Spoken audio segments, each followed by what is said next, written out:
Assalamualaikum warahmatullahi wabarakatuh. Bismillah. Kanthi nyebut asmane Gusti Kang Maha Welas lan Maha Asih.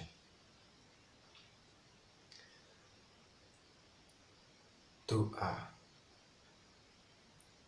Di dalam video kali ini kita akan membicarakan mengenai doa. Doa adalah suatu permohonan yang kita ucapkan kepada Tuhan kita agar di dalam kehidupan kita itu mendapat suatu berkah, suatu hal seperti apa yang kita ucapkan. Tapi terkadang ada di antara kita itu yang tidak percaya dengan doa yang dia ucapkan.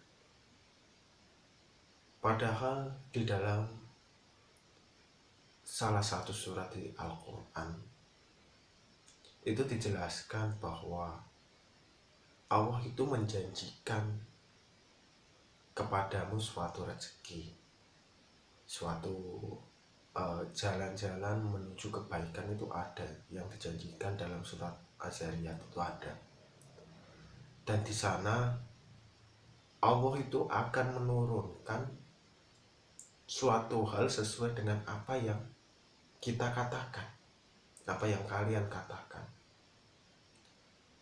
Jadi pemahaman di sini yang perlu kita pelajari adalah bahwa cepat ataupun lambat apa yang kamu katakan itu akan dikabulkan oleh Allah Tuhan Subhanahu wa Ta'ala. Baik itu perkataan yang buruk ataupun perkataan yang baik. Kalau tidak pada diri teman-teman semua, bisa juga diri anak keturunan. Itu bisa saja terjadi. Tapi suatu perkataan itu akan disembadani atau akan dikabulkan oleh Allah Subhanahu wa Ta'ala. Coba teman-teman dari sekarang mulai berdoa sesuai dengan apa yang teman-teman butuhkan dan dilakukan secara kontinu, secara rutin. Doa itu diucapkan berulang-ulang, misalnya selama 40 hari, selama 1 tahun, ataupun apapun itu. Besar kecilnya itu terkadang bergantung pada takaran dari diri manusia masing-masing. Manusia itu kaya atau miskin, bahagia atau sedih, pasti memiliki suatu hal yang belum mereka dapatkan, atau memiliki suatu hal yang mudah mereka dapatkan dan sulit mereka dapatkan. Itu pasti ada. Nah, di sini adalah pentingnya dalam berdoa. Dalam berdoa yang perlu diperhatikan adalah keyakinan kita. Keyakinan, kesabaran, keikhlasan, dan yang paling penting adalah continue. Apa itu continue? Yaitu melakukan suatu hal yang hampir sama atau rutin dilakukan secara istiqomah atau berulang-ulang. Itu adalah hakikat dari meyakini apa yang kita lakukan. Kalau kita tidak melakukan berulang-ulang, itu Allah tidak akan melihat bagaimana kesungguhan kita. Dan kita tahu sendiri bahwa kekuatan misalnya sepertiga malam terakhir itu memiliki kedahsyatan energi yang luar biasa. Karena di sana Allah membukakan suatu hijab, suatu penghalang antara dirinya dengan seorang hamba.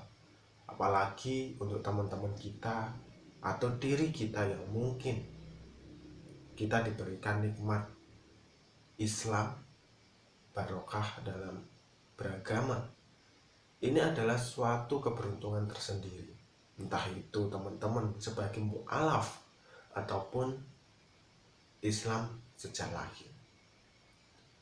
Di sana Allah tidak memberikan menyebabkan hijab antara hamba dan Tuhannya dalam hal ini adalah dalam memohon apapun. Bahkan Allah berjanji untuk orang-orang yang bangun di sepertiga malam terakhir dan mendirikan sholat dan berdoa, itu akan dikabulkan doa-doanya, akan diangkat derajatnya.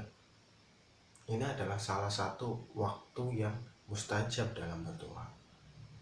Dan ada lagi ketika kita melakukan atau melantunkan suatu doa di pagi dan petang. Petangnya itu jam berapa? Banyak versinya. Ada yang paginya itu sebelum subuh, ada yang setelah subuh sampai tiba waktu duha. Ada yang sorenya itu setelah asar sampai maghrib, atau ada yang setelah maghrib sampai isya. Itu tergantung dari keyakinan teman-teman semua.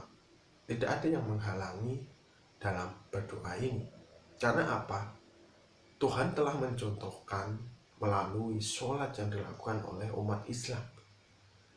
Ada sholat 5 waktu itu dilakukan, semuanya itu pada peralihan waktu, di mana subuh itu peralihan dari malam ke pagi, atau fajar menyingsing itu adalah sholat subuh. Setelah itu ada sholat duha. Walaupun ini sunnah, tapi ini adalah juga peralihan dari fajar ke siang. Nanti ada sholat zuhur, ini adalah juga peralihan dari pagi ke sore atau siang ke sore. Nanti asar ini juga peralihan dari siang ke suruh atau ke apa itu namanya, ketika matahari mulai tenggelam itu. Nanti maghrib itu adalah peralihan dari sore ke malam. Nanti isya itu juga peralihan dari sore atau dari malam ke arah untuk kita beristirahat. Dan di antara isya dan subuh ini ada waktu peralihan yang jarang orang-orang itu melakukan sholat ini, karena dia terlalu sibuk di pagi harinya, atau terlalu sibuk dengan perdagangannya, atau terlalu sibuk dengan keduniaannya, atau karena terlalu lelah dan mereka terlelap dalam tidurnya. Apa itu? Yaitu peralihan malam ke fajar, yaitu biasa disebut dengan sholat tahajud atau sepertiga malam terakhir. Itu adalah sholat ini. Dan para nabi terdahulu rata-rata bermunajatnya atau berdoanya itu di waktu-waktu seperti ini. Termasuk Nabi Muhammad juga sering melakukan sholat di sepertiga malam terakhir. Bahkan ini menjadi salah satu kegiatan yang wajib dilakukan oleh Nabi Muhammad. Dan Nabi Muhammad sering melakukan taubat, sering melakukan yaitu sejenis penyesalan doa lah, kita nyebutkan apa itu di malam hari ini.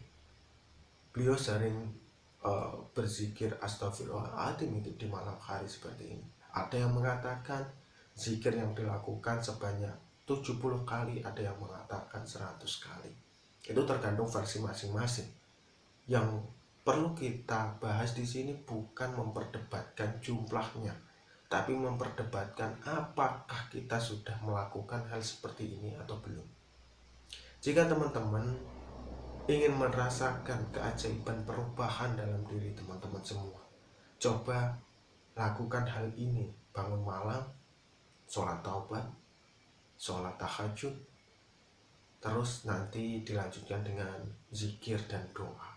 Sebanyak berapa kali? 40 hari secara rutin tanpa bolong sekalipun.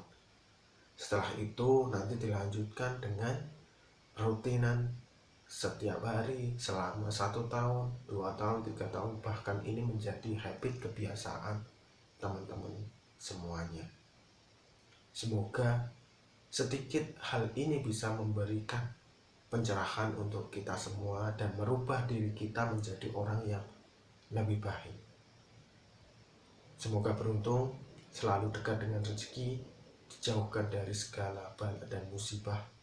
Wassalamualaikum warahmatullahi wabarakatuh.